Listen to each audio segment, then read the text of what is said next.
یہ بات ہو نہیں سکتی کہ انسان کی زندگی میں مشکل نہ ہو۔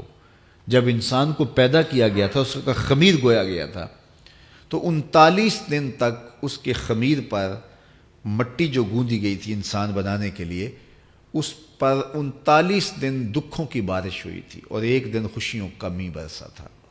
تو انسان کی زندگی میں خوشیاں اور غم اس تناسب سے ہیں۔ لَقَدْ خَلَقْنَا الْإِنسَانَ فِي قَبْضٍ۔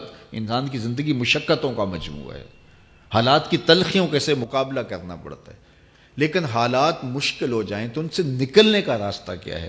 تو سنیے قرآن کیا کہتا ہے، وَمَن يَتَّقِ اللَّهَ يَجْعَلْ لَهُ مَخْرَجًا وَيَرْزُقْهُ مِنْ حَيْثُ لَا يَحْتَسِبُ۔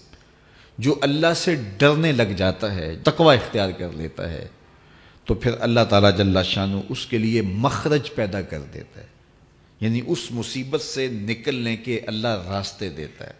یہ اس شخص کا مقصوم ہے جو اللہ سے ڈرتا ہے۔ اس پر مشکلات اس پہ بھی آتی ہیں، یہ نہیں کہ اس پہ مشکلات نہیں آتی، زندگی کی مشکلات کا وہ بھی شکار ہوتا ہے، لیکن جو ہی مشکلات آتی ہیں ان مشکلات سے نکلنے کا اللہ اسے راستہ بھی عطا کر دیتا ہے۔ اور دوسری بات، وَيَرْزُقْهُ مِنْ حَيْثُ لَا يَحْتَسِبُ، اللہ اس کو وہاں سے رزق دیتا ہے جہاں سے اسے گمان بھی نہیں ہوتا، وہاں سے رزق دے دیتا ہے۔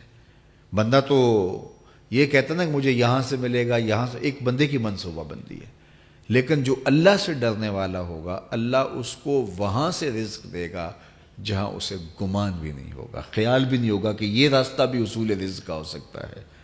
تو یہ میرے رب کا وعدہ ہے اور میرے رب کے وعدے سچے ہیں۔ تو جب تم اللہ سے ڈرنے لگو گے تو یہ تخت و تاج، یہ دنیا کی عزتیں، یہ تمہارے قدموں میں ہوں گی۔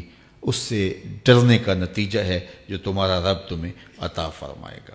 حضرت عمر رضی اللہ تعالیٰ عنہ کی خدمت میں ایک شخص آیا، اس نے کہا میرے ہاں اولاد نہیں ہے، تو آپ نے کہا استغفار پڑھا کرو۔ ایک دوسرا شخص آیا کہ صاحب بارشیں نہیں ہوتی، فرمایا استغفار پڑھا کرو۔ تیسرا شخص حاضر خدمت ہوا اور کہا کہ ہمارے ہاں قحط کا عالم ہے، فرمایا کہ استغفار پڑھا کرو۔ تو کوئی پاس بیٹھا تھا، اس کے اٹھ کے جانے کے بعد کہا کہ مختلف لوگ مختلف سوال لے کر آئے اور آپ نے ایک ہی جواب دیا کہ استغفار پڑھا کرو۔ تو کہا میں نے اپنے طرف سے تھوڑا دیا، یہ تو میرے رب کا فرمان ہے۔ کہا وہ کیسے؟ کہا سورہ نوح پڑھو، فَقُلْتُ اسْتَغْفِرُوا رَبَّكُمْ۔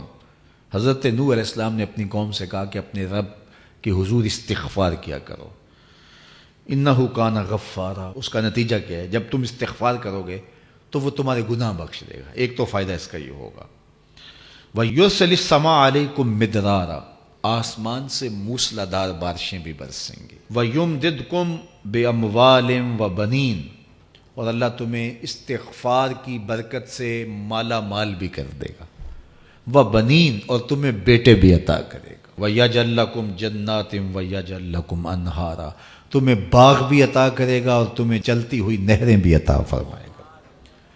آج میں سمجھتا ہوں کہ پاکستانی قوم کو اجتماعی استغفار کی ضرورت ہے۔ آپ کے دریاؤں کا پانی سوکھ گیا، استغفار کریں گے اللہ تعالیٰ ان کو پانیوں سے مالا مال کر دے گا، بارشیں ہوں گی، قحط سالیاں دور ہوں گی، بے اولادوں کو استغفار سے اولاد نصیب ہوگی، اور معیشت کی بہتری جو ہے وہ استغفار کے ذریعے سے ہوتی ہے۔ تو یہ 5 چیزیں